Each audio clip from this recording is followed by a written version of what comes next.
Ici 14 FRS 2507 Sébastien.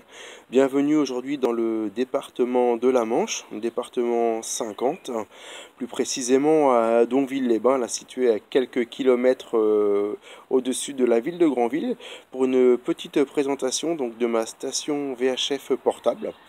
Donc toujours l'ICOM ICM 330 qui donne d'excellents résultats en réception.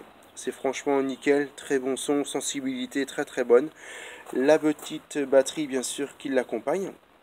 Et ce qui change aujourd'hui pour la réception donc, de la VHF marine, j'ai tout simplement remis une antenne quart d'onde à cette VHF. Donc on retrouve ici une antenne extrêmement compacte qui se dévisse complètement au niveau des radians, au niveau du brin vertical principal. Et cette antenne, comme vous pouvez le voir sur la vidéo, on peut la poser comme pour moi ici sur une table. Je l'ai utilisé au niveau du port aussi de Granville. On peut l'utiliser en camping, très facile à déployer. Donc on va revenir principalement donc, sur l'antenne. Donc cette antenne à l'origine est une antenne pour l'utilisation d'un réseau professionnel. J'ai récupéré bien sûr les trois radians, le brin principal que j'ai simplement remodifié. Cette antenne avait été déjà coupée une fois pour refaire un essai d'une autre antenne, mais ce n'était pas terrible. Donc j'ai décidé tout simplement de la modifier en antenne quart d'onde pour la réception de la bande VHF marine. Donc comme vous pouvez le voir sur la vidéo, vous avez trois radians plan de sol, tout simplement donc posés sur la table. Voilà, vous avez la pièce principale qui supporte le brin vertical et ses trois radians. Une fiche PL ici, voilà, qui est raccordée sur l'antenne. Et ici, donc vous apercevez donc le brin principal. Voilà, ça c'est le brin d'origine, tout simplement.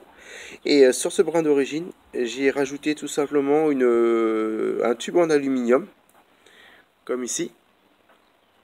Voilà, j'ai mis de la gaine ici, thermo-rétractable. Ici, la même chose. Ce brin fait 47 cm de hauteur environ, ainsi que les trois brins plan de sol. Et ici, j'ai simplement mis deux rivets, voilà, pour la fixation et le maintien donc, du dernier brin.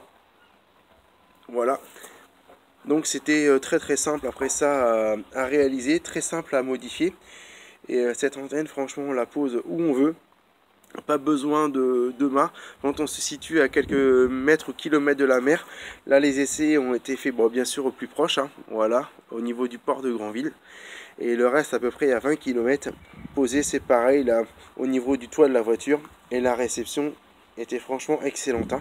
Voilà une antenne là qui m'a rien coûté. Juste le rachat de deux tubes aluminium dans un magasin de bricolage.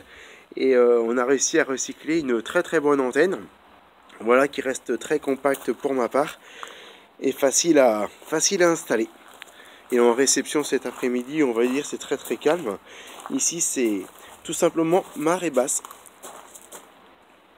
Voilà ce que ça peut donner là avec voilà quelques rivets, une perceuse, un petit peu de gaine et on refait une nouvelle antenne là bien solide et fonctionnelle. Voilà, c'était 14 FRS 2507 Sébastien pour aujourd'hui. Donc la présentation donc de cette nouvelle antenne, on va dire portable destinée tout simplement à l'écoute de la VHF marine. Bonne vidéo, 73 à tous de 14 FRS 2507 Sébastien. Merci.